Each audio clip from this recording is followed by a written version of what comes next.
Bonjour Nicolas Bay. Bonjour. Vous êtes vice-président du Front National, le Front National qui est en train de réfléchir à ses statuts, à son nom. On va en parler dans un instant.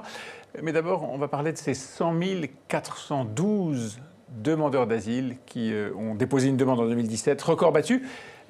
Et record battu aussi sur le nombre des rejets. Entre 26 et 30% de demandes d'asile ont été acceptées selon la méthode de calcul.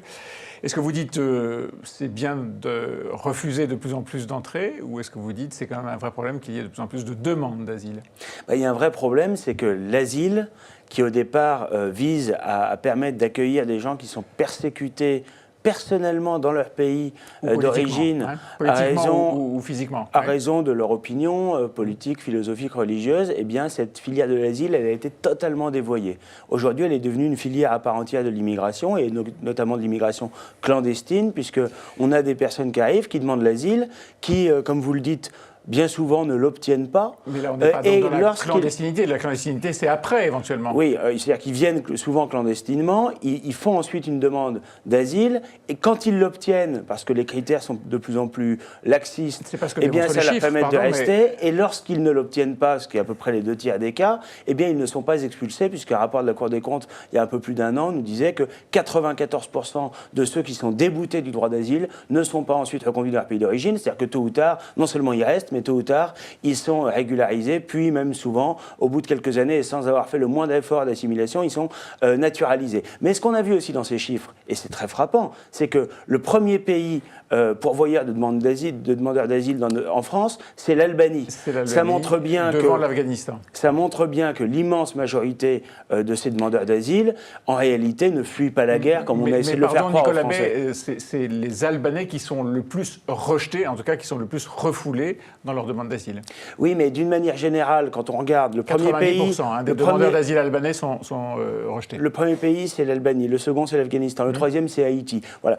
La plupart des migrants viennent pour des raisons économiques. Ils ne fuient pas la guerre, contrairement à ce qu'on a dit aux Français pour essayer de les culpabiliser et pour les inciter à accueillir cette immigration de masse. Donc je crois qu'il faut revenir à la philosophie originelle de l'asile, c'est-à-dire être extrêmement strict et faire en sorte... Sur les pays dits de départ, les pays qui sont ceux que ces demandeurs d'asile fuient effectivement. Oui, bien sûr. Il faut faire en sorte que ceux qui sont déboutés du droit d'asile soient évidemment reconduits immédiatement là d'où ils viennent, et puis il faut ensuite contrôler nos frontières, parce que ça ne sert absolument à rien d'expulser des clandestins, ce qui n'est même pas fait aujourd'hui, ou des déboutés du droit d'asile, si on est en frontière ouverte avec Schengen à l'intérieur de l'Union européenne et en frontière ouverte à l'extérieur, parce qu'on ne contrôle pas nos frontières sud, parce qu'à ce moment-là, ils peuvent revenir très facilement. Ça, c'est votre schéma classique de réponse à ce genre de chiffres ou de réalité.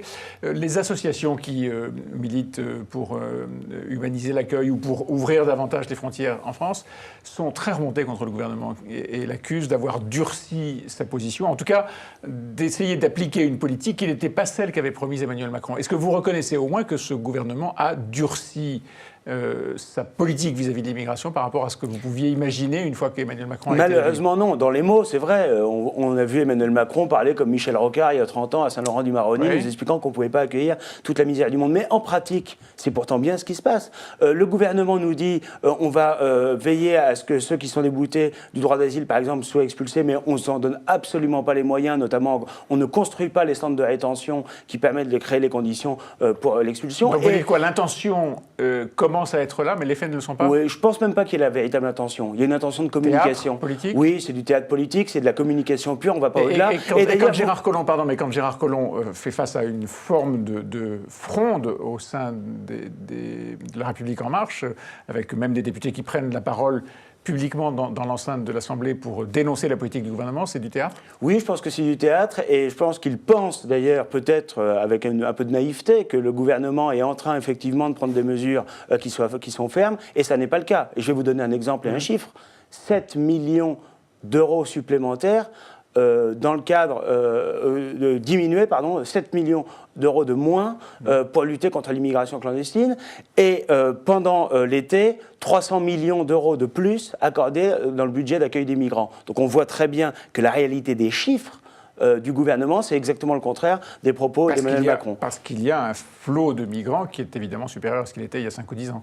Oui, d'accord, mais ça nécessite d'autant plus de fermeté. Et ceux qui se drapent dans une forme d'humanisme en nous disant qu'il faut les accueillir, en réalité, ne mènent pas du tout une politique humaine, parce que la véritable politique humaine, ça consiste à leur dire qu'ils n'ont pas leur place, qu'ils ne pourront pas venir, qu'ils ne seront pas accueillis. Ça évite qu'ils prennent des risques inconsidérés en franchissant la Méditerranée, en engraissant les mafias et les passeurs, et parfois en mourant en mer. Donc je crois que la politique responsable, ça consiste d'abord à leur dire qu'il n'y a pas la possibilité de venir en France et en Europe. Le Front National est en train de préparer son congrès qui se tiendra mi-avril, et vous travaillez sur un certain nombre de sujets qui sont liés au statut. Pas grand-chose comme changement, semble-t-il, si ce n'est d'apparence. Il y a un sujet qui retient beaucoup l'attention, c'est celui du nom, de la marque Front National. Vous êtes vice-président du Front National. Est-ce que vous savez si vous serez toujours vice-président, oui, du Front National dans 6 mois ? Ah bah écoutez, ça, ce sont les adhérents qui en décideront. Oui.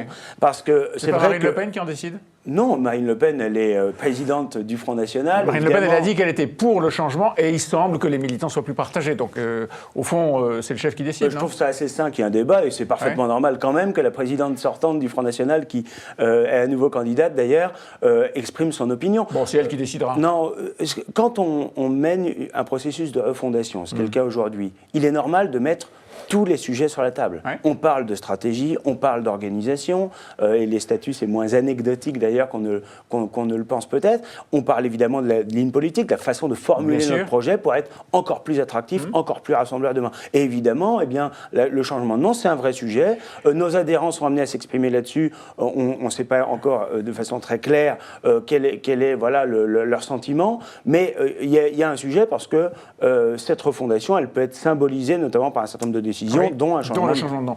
Marine Le Pen a dit récemment que le Front National, le mot Front National, la marque, avait une charge émotionnelle trop forte. Qu'est-ce que c'est la charge émotionnelle ? Je crois que le Front National, à la fois, représente pour beaucoup de nos compatriotes la solidité, la fermeté dans des convictions, la lucidité aussi que n'ont pas eu la plupart des autres partis ou dirigeants politiques.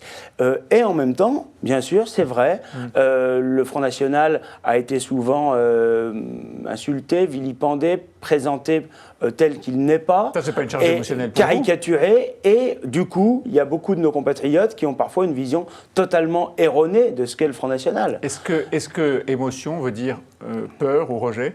Il peut y avoir Est-ce que le Front National fait peur ? Moi, je crois qu'il n'y a aucune raison, pour répondre à votre question, il n'y a aucune raison d'avoir peur du Front National. Au contraire, il y a toutes les raisons d'avoir peur des Républicains ou de la République En Marche.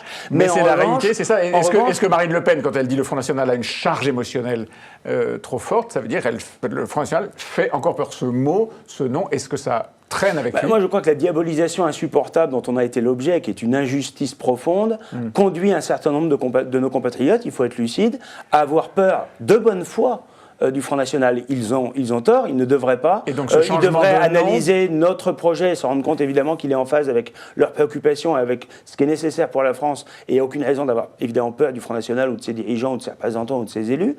Mais on ne peut pas, quand on fait une analyse politique, ne pas tenir compte de la perception. Une majorité de gens, une partie importante. Pas une majorité, mais peut-être une partie de l'opinion. Une partie importante de l'opinion. L'IFOP a réalisé une première étude, un premier sondage en décembre sur les élections européennes qui auront lieu en 2019. Le Front National est crédité 17% d'intention de vote, la République En Marche 26%, les Républicains 12%. Mais pour ce qui vous concerne, vous êtes membre du Parlement européen. 17%, il y a encore du boulot. Hein ? Oui, en même temps, ce sondage, il montre surtout que nous sommes la principale et la seule véritable force d'opposition. Et je crois que dans le débat européen, ce sera particulièrement vrai. La République En Marche, Emmanuel Macron... ça n'est pas un bon score. D'abord, il y a des latitudes de progression. Je note que Nicolas Dupont-Aignan est crédité d'un résultat important de 6%, qui est loin d'être négligeable. Et évidemment, les échanges, le partenariat qu'on a développé à la présidentielle pourrait très bien se poursuivre dans l'avenir. Mais surtout, on voit qu'il y a un débat clair sur l'Europe. On a d'un côté Emmanuel Macron qui veut aller encore plus loin dans le fédéralisme, encore plus loin dans cette Europe antidémocratique, et nous qui défendons une Europe des nations et des coopérations. Et il n'y a aucune autre position politique claire entre ces deux options possibles. Est-ce que ça veut dire qu'aujourd'hui, vous dites, nous devons nous allier avec d'autres forces politiques pour aller éventuellement ensemble à la bataille européenne? Oui, vous savez, on n'a pas une démarche politique de boutiquier. Nous défendons la France, ses intérêts vitaux. C'est nouveau. Cette volonté s'associer à d'autres partis courants politiques, c'est nouveau? C'est pas nouveau, c'est surtout que ça correspond à une situation nouvelle, une dimension nouvelle du Front National qui lui permet d'envisager des accords, des alliances, ce qui n'était peut-être pas facilement faisable dans le passé. Mais évidemment, nous sommes dans cette démarche de rassemblement et nous entendons rassembler, notamment aux élections européennes, tous ceux qui veulent une Europe des nations, une Europe des coopérations, y compris au travers d'autres partis, au lieu d'avoir une Europe de l'impuissance. Est-ce que vous conduirez la liste?